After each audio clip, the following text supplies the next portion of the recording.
Ẹ má bínú pé ó ṣe bákan lówùrọ̀ tòní.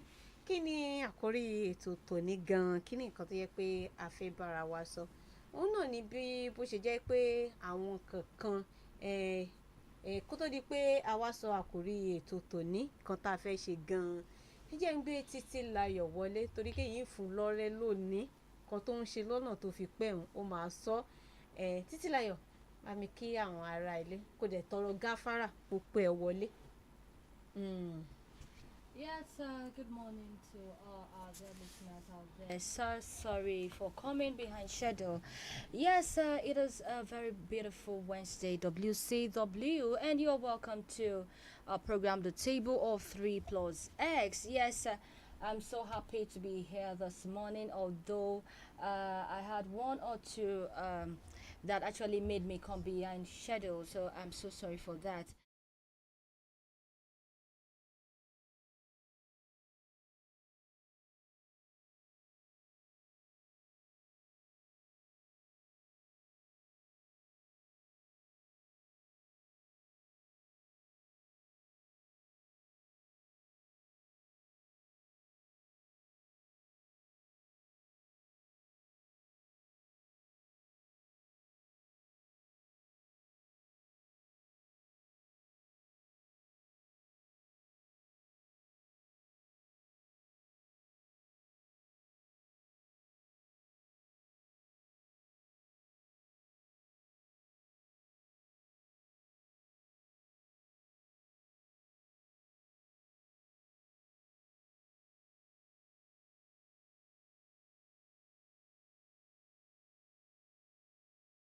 So they are actually using it to harass each other, to bully each other, and to delimit people. So much so that when you look at it, it actually leads to incidents such as suicidal, attempts. It leads to death sometimes, and it leads to so many ugly incidents. And that is why we have deemed it fit to bring it before your table this morning.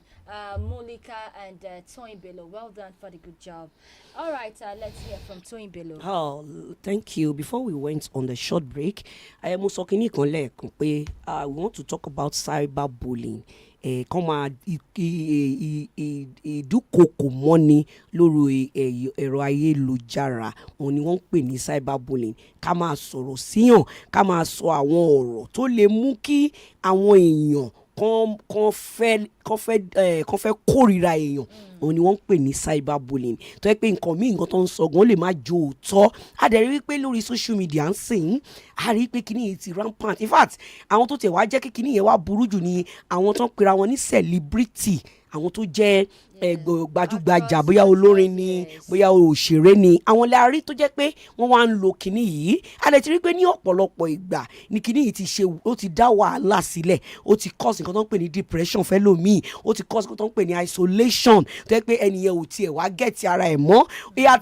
It has resulted in a lot of negative effects on people. Why are we here? Kí ló ṣẹlẹ̀, kí ló dé tó yẹ pé ibi tá a wá padà délé lé ní orílẹ̀-èdè Nàìjíríà? Ṣé torí pé ká ní pé wọ́n monetize page ló ń jẹ́ káwọn èèyàn wá máa ṣe léyìí? Àti ẹ̀ máa rí lọ́pọ̀ ìgbà, you will see people, they put the head of a celebrity, you see them putting it, and some bloggers you see them, they now write RIP on it, and they begin to what? Yes. They begin to send it on social media. Is it for why the person is still alive? Is it for them to gather followers, or to gather views, or to gather comments? I don't know why people are doing this. All these are what we call cyberbullying. I remember there was one time, see, one of these social media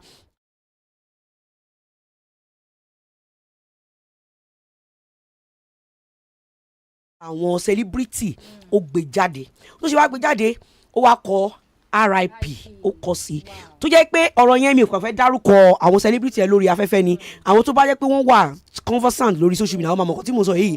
Nígbà yẹn ọkọ celebrity yẹn òṣèré Yorùbá ni lady yẹn, ọkọ ẹni láti mú ẹni yẹn, ó ní láti, because there's a place in Nigeria where you can actually write your petition against such that is NCC, that is Nigeria Police Force. So you go there, you write your petition, and this person was arrested. He came online.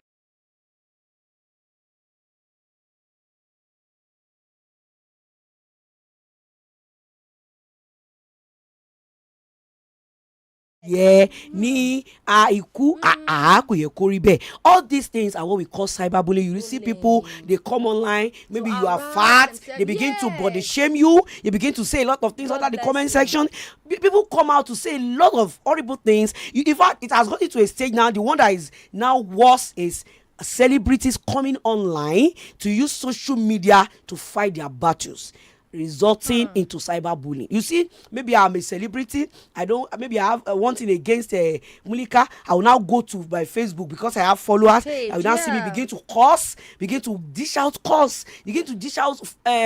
derogative words against that other person. All those things are very, very bad. Why is it like that? Gbogbo ilé ìlàfẹ́ pẹ̀ kẹ́lù lẹ́ni àwọn èèyàn lọ sórí social media, wọ́n á lọ sórí ẹ̀rọ ayélujára, wọ́n á lọ máa ṣépè fún ọmọ, ṣépè fúnra wọn, wọ́n á máa bára wọn jà, wọ́n á máa fi gádà follow àwọn láti lè ṣe kíni láti lè bá tí yẹ kó rí bẹ́ẹ̀. Ẹ̀yin èèyàn wá ń lé ẹ̀ bá wa pè afẹ́kẹ́ torí this thing is affecting everybody. Everyone. In fact, some of these celebrities, so to say, they have done it in a way that they now have followers that see them. Anything they say, either it is wrong or it is right, the followers don't care. They begin to comment, they begin to share it for them because they think they are their what? You know, selling some of these celebrities, they are their mini god, and before you know it, they don't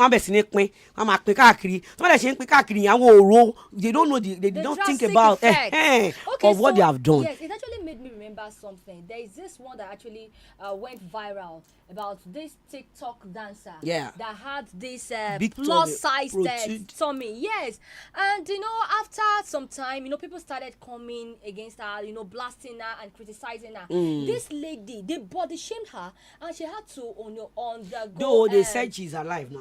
Okay, she went for surgery. And what we heard last week was that at the end of the day the surgery was unsuccessful, and I don't know, I do not know part of what we are talking about today. They said she actually gave up or something. It was some people that it was some people that actually said that carried that news. Yes, that the surgery was not successful, and it led to her death or something. And now again we are hearing that she's still alive. So what do we say to this? That's cyberbullying. The use of social media, please. We have to really talk about this. Monica, what do you have to say concerning cyberbullying? Let's hear from you. Ẹ ṣeun gẹ́gẹ́ bí nǹkan tẹ́ ẹ ti sọ, ó ní àwọn òfin orílẹ̀-èdè wa Nàìjíríà tó jẹ́ pé ó de àwọn kan yìí mọ́lẹ̀.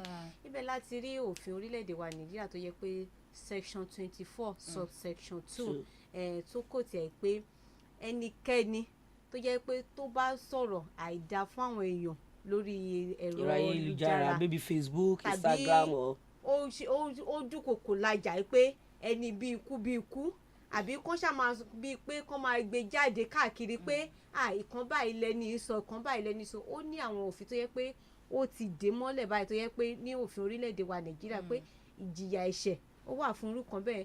Èmi tiẹ̀ wá wò kọ̀ọ̀kan pé ṣé kò sí ọ̀nà tó yẹ pé wọ́n tiẹ̀ lè gbé gbà tó yẹ pé tó bá tilẹ̀ rí pé àwọn èèyàn ń sàn kan báyìí. Ẹ wo ti ààrẹ wa orílẹ̀-èdè Nàìjíríà Bọ́lá Ahmed Tinubu.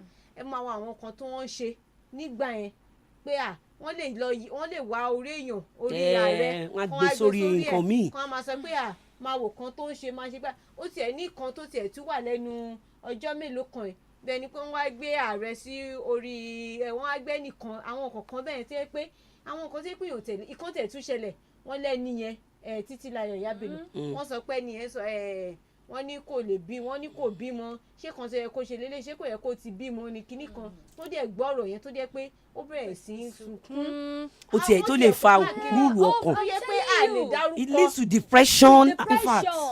Suicidal thoughts. Ó tiẹ̀ ní kan náà tó yẹ pé ó béèrè fún ìrànwọ́ pé kán ràn án lọ́wọ́ àbí kankan. Àwọn yẹn wá sọ pé pẹ̀lú àwọn kan tó kó sójú tó kó sára torí ó jẹ́ èèyàn kan tó yẹ pé bóyá bí kan bí ẹ̀ṣọ́ ó fi rí ìdí sí kó fi sí gbogbo ojú ara ẹ̀. Wọ́n wá sọ pé ìwọ tó ń tọrọ nǹkan tí èèyàn bá tẹ̀ fẹ́ ṣàánú fún ẹ gan, ṣé irú èèyàn báyìí bíi tiẹ̀ gan náà fẹ́ ṣàánú fún náà fẹ́ ṣe gbá. Ibẹ̀ káàkiri nísìn àti rí ìyá ọkọ lórí social media tó wá ń báyàwó jà ń bẹ̀. Wọ́n ti sọ social media di weapon. They are weaponizing that. You see a lot people come online. Àwọn míì máa sọ pé kí káwọn obìnrin kọ́ máa fi àwòrán wọn sí ẹ̀rọ àwọn kọ̀ọ̀kan tiẹ̀ máa sọ pé wọ́n máa fi sí orí kíní wọn torí ìṣòwò tán fi ṣe torí wọn èèyàn míì látòrí pé bí búlì báyìí èèyàn míì ti dèrò ọ̀run. láì àkàìmọye. nígbà tó jẹ́ pé ẹni yẹn kọ́ àmọ́ ẹ ti wá fi ojú ara ẹ̀ àtòrí ẹ̀ ẹ fi séèyàn míì ẹ wá fi òwò ẹ̀ ẹ wá fi síta. ó dẹ̀ ṣeéṣe kó má jẹ́ nìyẹn kó jẹ́ pé ọ̀nà tí wọ́n gbé gbà ń bibẹ̀ yẹn wọ́n fi ya ènìyàn tó yẹ pé wọ́n ti wá yà wọ́n wá mú òwò ẹ̀ bá wọ́n wá gbé síta nígbà tẹ́ni ẹ̀ gan bá máa rí pé èèyàn gan ìkan gan tiẹ̀ wà tó yẹ pé èèyàn tí ò tí ì bímọ gan wọ́n ti gbé sí orí kíní pé ó ti bímọ. gbogbo lọmọ àtọmọ wọ́n lè gbọ́mọ tí. wọ́n lè gbọ́mọ tí tó dẹ̀ yẹ pé èèyàn míì gan ló ní ọmọ yẹn tí kì í ṣe. ẹni yẹn ló lọmọ all these things it has turned to what I see about it. You see brothers fighting at home. One thing I want people to know is social media is not real life. But people, I would say maybe 60 or 70% of people don't really know that social media is not real life. Some people will come to social media and say some things just to make money because their pages are monetized, maybe because they have a lot of followers and they want Facebook to pay them. You now see them coming out to say a lot of things about all this. You can even say it's about a fellow celebrity or say it's about another celebrity just to gather views, to gather followers. Why are we doing this? What are we doing it for? What is social media supposed to be for? Cyberbullying is now a common thing in Nigeria. You see people coming out to incite people against another person on social media. What is our government doing about this? How do we go about it? Let's mo fẹ́ kẹ́ wọlé ẹ̀yin tí wà nílé ẹ bá wa dá sí ọ̀rọ̀ yìí bí àwọn èèyàn ṣe ń fi ẹ̀rọ ayélujára ń ja ìjà tí ò tiẹ̀ yẹ káyé gbọ́ sí káyé mọ̀ sí ẹ̀rí wọn tá jáde tá máa my brother ó ṣe báyìí ẹ̀gbọ́n mi ṣe báyìí tọ̀hún ṣe báyìí tó máa wá rí ẹ bá mi call out ẹ bá mi call out ẹ bá mi pè jáde ẹ bá mi pè jáde ibi tó ti ń pe ẹlòmíì jáde ẹlòmíì ò ní agbára láti lè withstand irú prayer ọ̀bẹ yẹn ẹlòmíì àwa ṣe kí ni àrònú ó lè para ẹ̀ ó lè ṣe a lot of things ó lè turn to isolation ó lè turn to a lot of disaster. Ẹ̀yin tí wọ́n lé ẹ bá wa pè kẹ́ ẹ bá wa dá sí kí ni èròǹgbà yín lórí nǹkan tá à ń sọ láàárọ̀ yìí àti pé kí ni ìjọba tiẹ̀ lè ṣe láti fi curb gbogbo àwọn orúkọ báyìí because I will say I don't know about other country but I will say the moment Nigerian social media platform were monetized I noticed there was this wordness on social media, there's this menace on social media that people will just come online, begin to say a lot of things because people you see them, people will be lying on social media and they'll be saying, oh yeah, eba me share, oh yeah, follow, eba me like, and what you are saying is actually wrong. You are bullying another person. Do you want to bully that person to death? In fact, some of them will say, I've seen a situation whereby two celebrities are fighting. I will not say their name. That is common. Since this was the common one. The other person was saying, "Màá ṣe kíni, màá make sure pé mo jẹ orí ẹgbẹ́ lórí social media yìí, màá fi ọ̀rọ̀, màá fi jẹ kíni ẹ, màá fi ọ̀rọ̀, màá fi no. Mo wá bẹ̀rẹ̀ sí ní wò pé tá bá ń jà bí kakúkọ ẹ bá wa dá ṣètò yìí ẹ pè wá sí 0810 2322738 lẹ́ẹ̀kan sí ẹ pè wá 08102322738. Let's hear your view on this cyberbullying. All right, Monica, let's hear your own view while waiting for our callers. ẹ lè fi àtẹ̀jíṣẹ́ náà ránṣẹ́ sí wa ní ojú òpó Facebook wa EBI-NLA Radio 102.3 FM.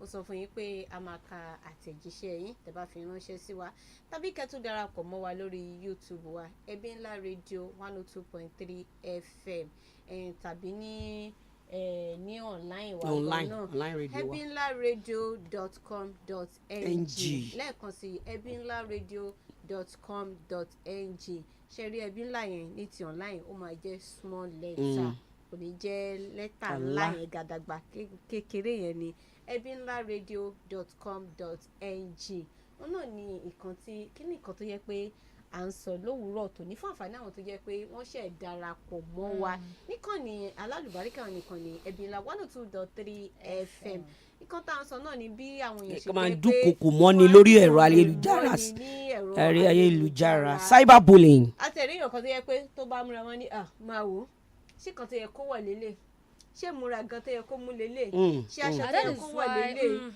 ṣé kan tó yẹ kó ṣe èèyàn míì tó bá ṣègbéyàwó ní ìgbéyàwó mélòó gan ló fẹ́ ṣe wọ́n bá ṣe tó bá ti ṣe wá ṣègbéyàwó yẹn tán ìmí ìwà ó tiẹ̀ nìkan náà tó tún sọ pé ẹ̀yin tẹ́ ẹ bú òun ẹ̀yin ìyá ọkọ bàbá ọkọ orí ayélujára online mother in law ọkọ àfẹ́sọ́nà tàbí òun tí èèyàn tóun fẹ́ fẹ́ ẹ ṣeun ẹ máa sọ lọ ṣé mo àwọn orúkọ báyìí kò sí èèyàn títí lára kò sí èèyàn tá a gbọ́ èèyàn míì gan wà gan tó yẹ pé ibi tó ti ń jẹ tó ti ń mu nìyẹn àmọ́ pẹ̀lú àwọn kan tó ń sọ fún mo tiẹ̀ rí kan tó tiẹ̀ sọ pé òun ò tiẹ̀ lọ sí social media mọ́ o because kóun tó fi kan síbẹ̀ pàm báyìí nǹkan tóun bá sọ yẹn gan ló máa dìmú ló máa ṣègbà ìmíì wà tó yẹ pé ó ti gbé nǹkan jẹ yes now anxiety depression nǹkan tó ń ti wọ àwọn ọ̀rọ̀ tó ń sọ sí ni pé wọ́n post nǹkan kì í ṣe bọ́ọ̀nà wọn ni kì í ṣe pé ok àwọn tẹ̀ ń sọ̀rọ̀ wọ̀nyí ṣe bẹ́ẹ̀ nu ara bíi tiẹ̀ ni wọ́n. kì í ṣe pé ẹ rí wọn o lórí pé wọ́n kàn sọ báyìí ìkan náà tí wọ́n ti sọ pé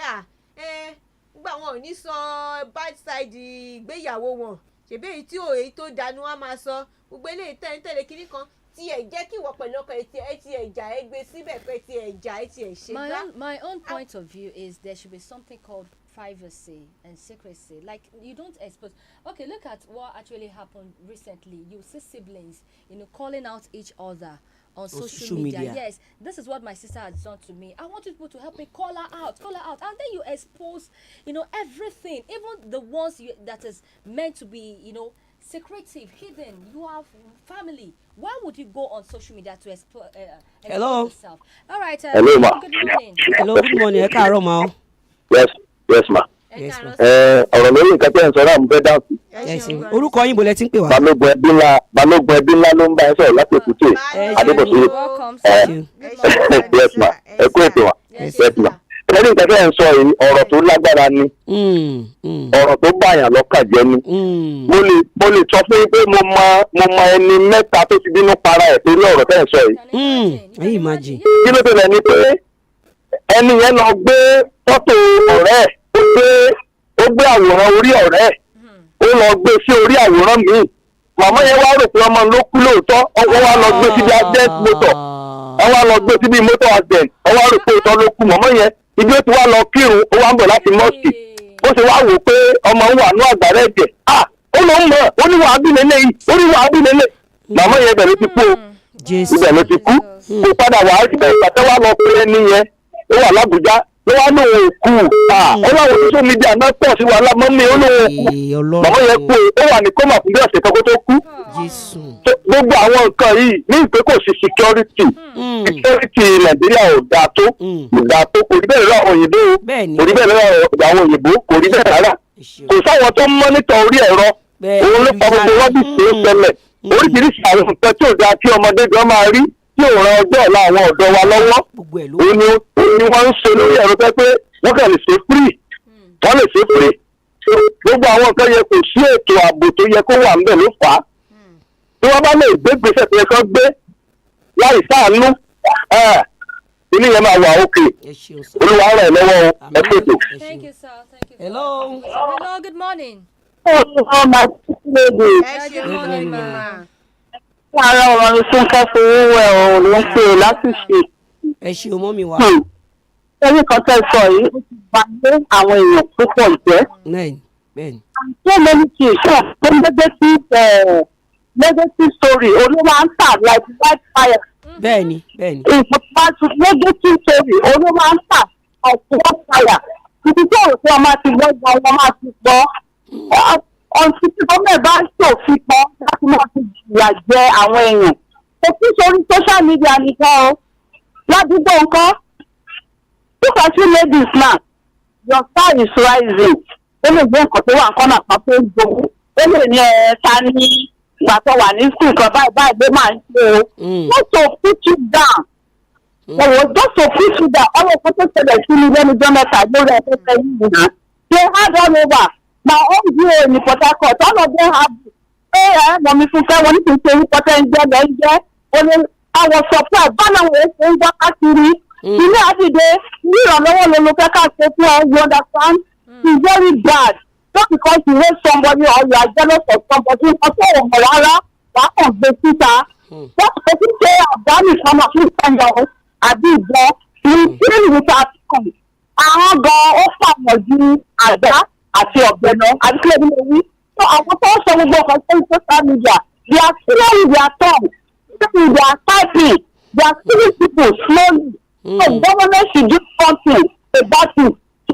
For the even see what they said about our president last time. Washington, Osabara, Osabara, Osabara, because Nigeria freedom is here.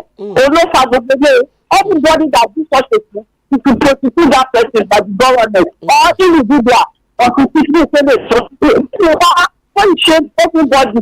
Allah no that mean then the Torah, then the sin. Accepted by God, not it as blessing. So I want to get the same. So I'm listening to those people, but they are now, if you body tell me, I will body tell you. Either they are sleep and fast, only control to Danny Party, no. So I do people ever just barawa jemo. Thank you for your contribution. 0810-232-2738 is the number to call. Let's hear from you. Yes. Sherry, ọ̀rọ̀ tá à ń sọ yìí, nǹkan tó fi ń dùn mí ni wípé ìlú tá a wà yìí àwọn kan wà wọ́n dàbí wọ́n rí i pé they are above the law, so they will come online and say anything and nothing will happen. Kí ni àwọn ìjọba wa ń ṣe sí i? Hello. Go repeat it. 0810-232-2738 is the number to call.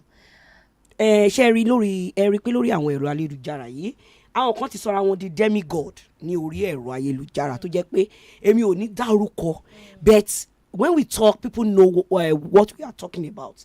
You see people coming online because they believe they have followers, but because they believe they have done one good, so they now believe that anything they do, either right or wrong, people will support them. And in Nigeria, people will actually support them in Nigeria. We have seen people, we have seen celebrity, we have heard, we don't know if it's true or not, that they say they pay people just to talk about another person, not to bully someone on social media. You see people like that.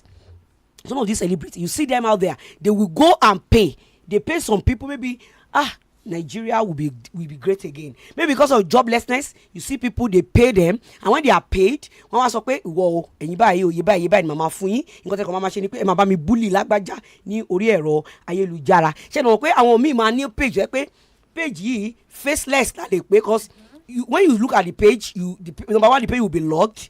It's private, and when they bully like that, you will not know the person, because ṣe mọ̀ pé tọ́ba èèyàn tó ń sọ kan nípa èèyàn kan tó yẹ pé kò true, but tó ní pé ń gbowó ló fi bully ẹni yẹn, ẹ wá lọ click ẹ pé àyìn tó ń sọ̀rọ̀ jẹ́ kí n tiẹ̀ wò, ẹ máa wá rí i pé page yẹn is private. Again, nǹkan tí mo sọ bẹ́ẹ̀, like that daddy said, that Balogun said, he said there should be people that will be online that will monitor them. In fact, they should do it to a point that there will be people that will when you open a Facebook page, there should be rules, and I know there are rules there. But what I noticed in Nigeria is the moment they said it last year that Nigerians have been monetized, that is when you see people go haywire. You see people open pages to blog celebrities just to gather followers. You see them saying things that are not true about these people. They have pushed some of these people out of social media. They have pushed them into loneliness. Some people are lonely that we don't even know. We don't even hear about. They are there. Look at what that man said. People, they will put somebody's head on another person and write RIP. Why? That's very Why bad. would you go to such extent? All these things need to be cautioned. Though there are laws, like Elijah said the other time, there are laws guiding it. But are we actually upholding it? When people are being bullied on social media, if you petition maybe to the NCC under MPF, are they actually doing the work? Is a question that we all have to ask ourselves. Torí pé ọ̀tọ̀ ni kò fi wà, ọ̀tọ̀ ni kò fi yìí kò máa ṣiṣẹ́ alájà kí lè rí sọ́sì. Mi ti ń wò pé ká ní kí wọ́n ti mú yẹn nìkan tán fi ṣe àpẹẹrẹ, ó ṣeé ṣe kó jẹ́ pé àwọn tó kù bóyá wọ́n ti mú èèyàn kan àbí méjì àbí èèyàn mẹ́ta, àwọn tó kù wọn ò ní ṣerú kan bẹ́ẹ̀ yẹn, wọn ò ní dórúkọ tán láì torí pé kò sí ẹnì kankan tí wọ́n mú lèmi. A lè sọ bẹ́ẹ̀, wọ́n mú wọn àmọ́ wọ́n máa mú wọn, ṣùgbọ́n nǹkan tí mo notice ni wípé I want to be careful in saying this, wọ́n mú àwọn èèyàn ṣùgbọ́n àwọn kan wà tán ti ríra wọn gẹ́gẹ́ bí entity pé I'm an entity here. There are some rules, there are some laws that does not affect me. That does not, it cannot, they can't work against me because I'm already a community.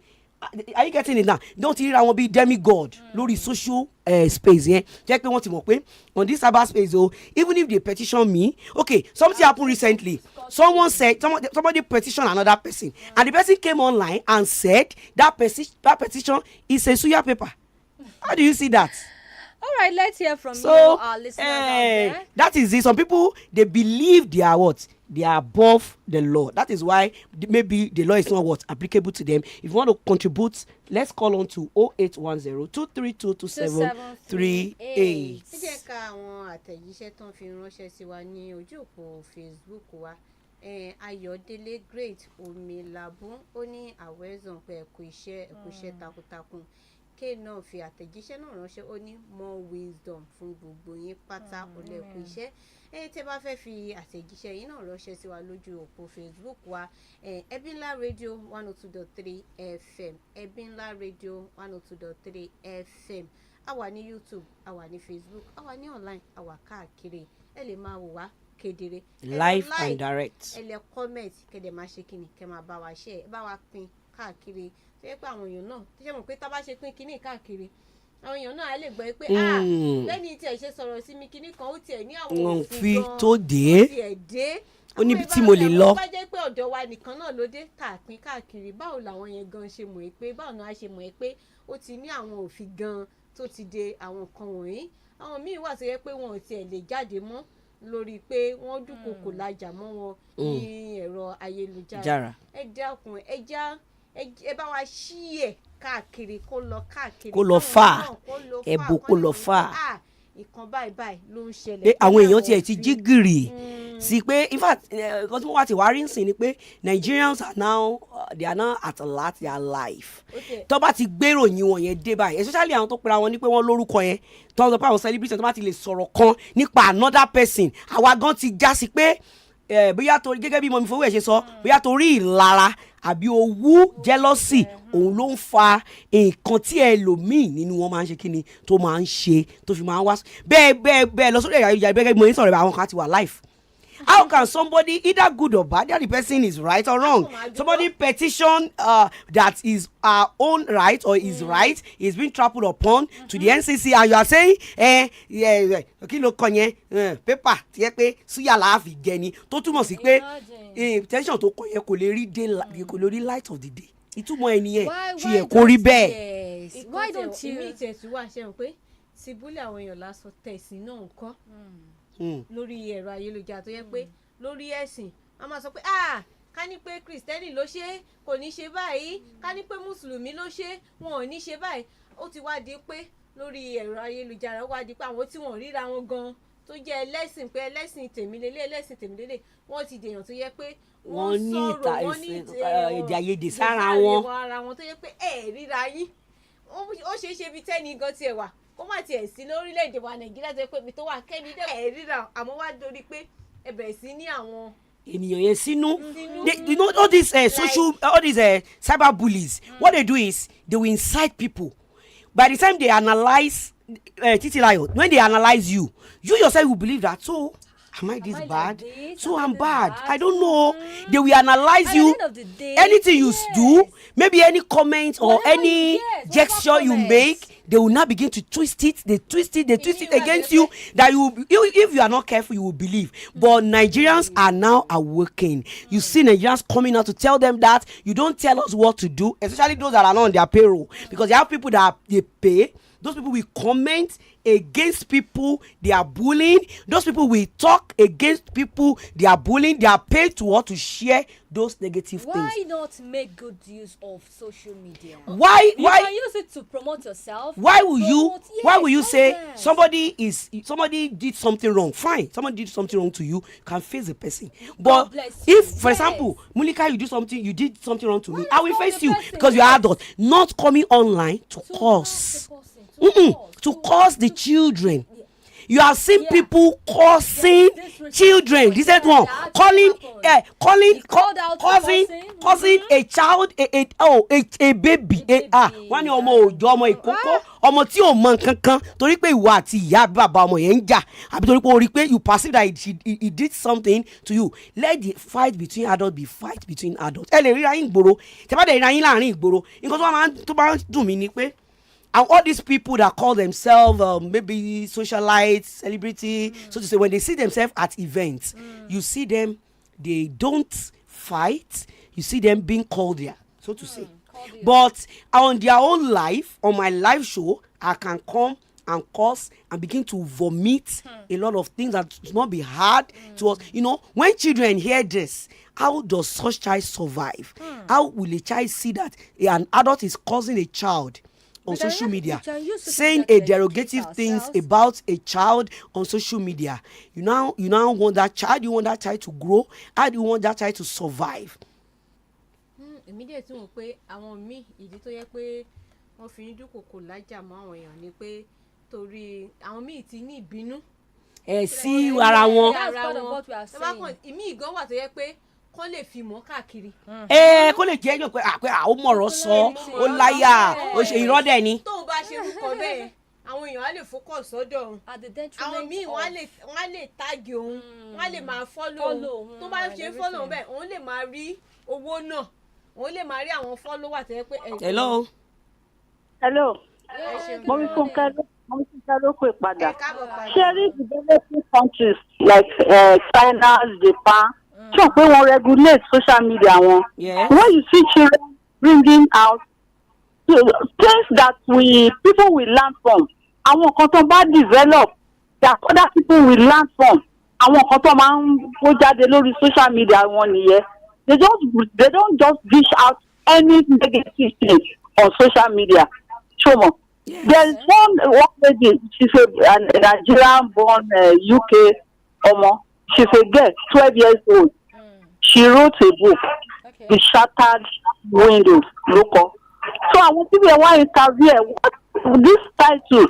What does it mean? Only she's almost 12 years old. Only she's talking about the African youth. Only they are talking about the African youth that they are shattered windows. Instead of that, they are very intelligent. To put their intelligence into use in developing, ṣebí lókìkí iná náà wọ́n kàn ti develop òkúta tó mú iná jáde. You heard about it then. Did you hear anything about it again? No. They say it develop electricity from stone. Those type of things. When those things happen, the government should encourage them. Maybe by doing that, our negative something in social media might reduce. So all of us have to play in this social media issue. That's why government encourage it. Wọ́n fún lówó kó design ẹ̀ ká máa níná. Other children, other kids will just in that government will recognize them. So gbogbo wa ló yẹ kó sowọ́pọ̀ láti make things right for us. Ẹ kú iṣẹ́. Thank you very much for your contribution. Thank you, ma. 082322738. Tí bá fẹ́ bá wa dá sí ọ̀rọ̀ lénìí a lè gbé kan pé la lè gbà sí ní àárín ìṣẹ́jú méjì ẹ pè wá sí 08102322738. Kí là ń sọ̀rọ̀ ní lórí? À ń sọ̀rọ̀ nípa nǹkan tó ń pè ní ìdúkokò mọ́ni lórí ẹ̀rọ ayélujára. Àti sọ bá ṣe bẹ̀rẹ̀ wípé òfin wà tó dé àmọ́ òfin tó dé yìí are we upholding this law? Does this law apply to everyone that come online to bully? How can you call yourself a public person, a socialite, or a public figure? Yeah, thank you. Because mo ti ń wọ ẹ̀rọ tí mo fẹ́ wá látàárọ̀ nìyẹn pé àwọn tó gbajúgbajà láwùjọ and you come with the normal sensibility there and you come online to talk down on people. We have seen some of them they talk down on Nigerian system of government. They come to talk down on Nigerian police. They come to talk down on some authorities. Some of them they will even bully authorities all in the name of they are using social media because of for their own gain. Some of them have now gained power on social media. They have gained power so much that nothing they say, either good or right, people will follow them, people will like, and people will also share that thing. Why did we get here? Not minding the drastic effect it might have on such individual. Should we now say all these the public figures should be removed from our social media? Because most of them, they come on our social media, they begin to say a lot of things that when I open my Facebook, and I will just one day I was just telling someone, I said on this Facebook, when you open Facebook before. I remember before when you open Facebook, you hear songs, you hear words of motivational words, inspirational words in the morning, in the afternoon. But now, when you open your social media, the first thing is you see people cursing another. You see people bullying the authority. There is this girl, Alaja Mabinu, ọmọ yìí máa ń kọrin ní lórí social media, ó ń kọrin. Lady yìí ẹnu ẹ̀ fẹ́ rí bákan. Ṣé mo wí pé àwọn èèyàn dẹ̀ tún ń bully ẹ̀ lórí social media? Èèyàn ń fi ohun ẹ̀ ó fi ń gbé Ọlọ́run ga àti wọ́n ń bully ẹ̀. Ó máa wò bó ṣe rí, máa wo kinní kan, kí ló dé Nigerians, why are we like this? Why not choose to make good use of social media instead of... We see other nations, they make good use. All these other countries, they promote themselves, their innovations, their ideas. They bring it on social media. But our own, because of selfishness. Call 0810-232-2738. Alaja. Ṣé àwọn tó ń bully wọn mọ pain. Ṣé àwọn èèyàn get through. Àwọn tó ń sọ̀rọ̀ sí àwọn mọ pain tó ń go. Ìkan tiẹ̀ wà bíi méjì náà ni màá sọ. Ó ti bímọ kan. Wọ́n tún wá padà wá ṣe, ó dà pé IVF ló ṣe. Wọ́n sọ pé kí ló tún kàn pẹ̀lú ọmọ méjì. Ọmọ méjì tó tún bí, ó kàn fẹ́ risk life ẹ̀ ni. Ó kàn fẹ́ ṣe gbá, ṣé kò tún lè ṣe kíni tó tún lọ. Ìkan náà tún wà tó yẹ pé surrogate ló tún lọ ṣe. Ó ní pẹ̀lú ọmọ méjì àbí mẹ́ta tó ti wà ńlẹ̀ yìí, ṣé surrogate ló tún kàn fún? Inú ẹ̀ tiẹ̀ tún dùn, ó tiẹ̀ tún sọ síta gan pé kan tó like. And the more reason why. Ẹ wá wo bẹ́ẹ̀ ni pẹ̀lú bó ṣe sọ̀rọ̀ ẹni ẹ̀ wá make ẹ̀ kò ṣàṣà ibi tó yẹ pé wọn kì í pè sí pé wọ́n fẹ́ interview woman yìí báyìí kí wọ́n fẹ́ interview ẹ̀ pé ibẹ̀ làwọn èèyàn ti wá sọ pé there is nothing bad on it, kò sí kan tó burú nú ẹ̀. The more reason why most of these actresses, most of our celebrities, you see some of them, they hide everything concerning their life because of this bullying. And those people that have actually, successfully hidden their life, they are not being doing well. Fine, there's progress. Do you understand me? But so many people actually fall victims because things that are actually personal to them, they tend to expose it, and I've bought new house, this is my mansion, this is, and you just talk about your lifestyle and everything, your children, everything on social media. And then why would people not, and use it as against them, because some people will be jealous of them. God bless you. So that's just it. But let's learn to make good use of social media. We can use it to promote, all right? But we must let them know that. Àwọn ti bímọ kẹ̀, ó ti ṣe gbá. Mo wá ń béèrè pé ṣé òun tiẹ̀ ní ẹni àkọ́kọ́ ṣe bí arẹ́ni tó ń bímọ before this thing. But we should let them realize that cyberbullying is a crime and it is punishable in Nigeria. There is a law for that. And it is punishable. I think if you are being caught doing that, I think you will pay a fine of 7 million naira. And if you are not able to pay the fine, you will be what? You will be jailed. So there is a law that is against that. Now we have come to the end of today's program. Mo ní ká jẹnu pẹ́ lẹ́nu, àmọ́ òfò ọ̀nà fún ni ò jẹ́. Àkọ́tà ń sọ ni pé ìdúkokò mọ́ni lórí ẹ̀rọ ayélujára ò dáa.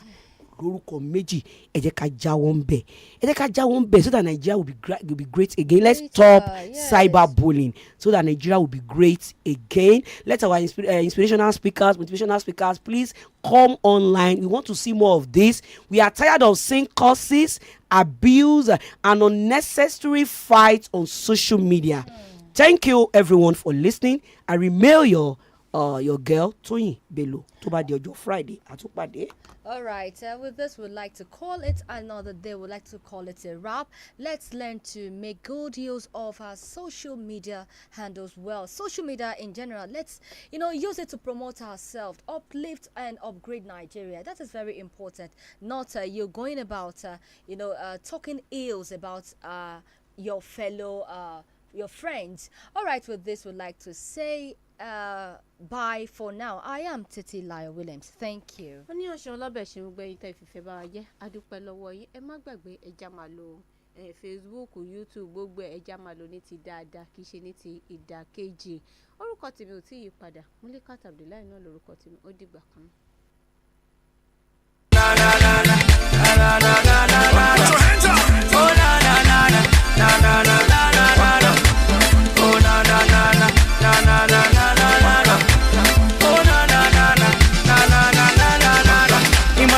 Soni okwina no makifine mebu spiritual healing amina shalewa